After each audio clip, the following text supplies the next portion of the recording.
What's going on, Jets fans? Some pretty big NFL news that does trickle down to the Jets a little bit, potentially. Zadarius Smith, Pro Bowl linebacker, being traded from Minnesota to the Cleveland Browns for essentially a couple of pick swaps as Minnesota looks to shed salary and get a little bit younger, I guess. And Smith is really underrated. He's a Pro Bowler 3 out of the last 4 years, 10 plus sacks 3 out of the last 4 seasons.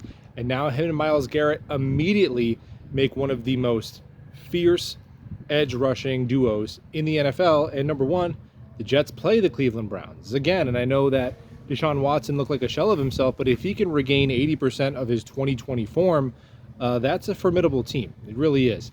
A ton of talent there. Now, also, you've seen floating around on Twitter, I'm sure, that Dalvin Cook, they've been trying to shop him, trying to trade him. No one's taking his contract.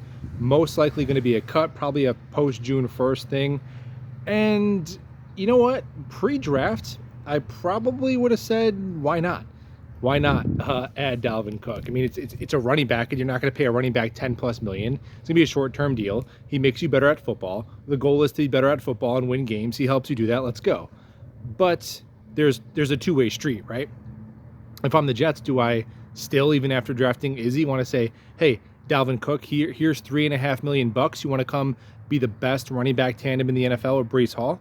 Sure, the Jets, you love that.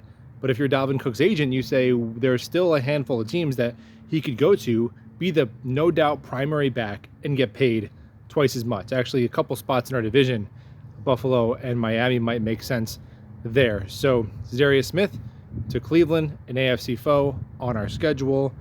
Dalvin Cook, unlikely to me that he's a Jet, but we could end up facing him this year as well. Thanks for hanging out. Have a good weekend. We'll talk ball soon.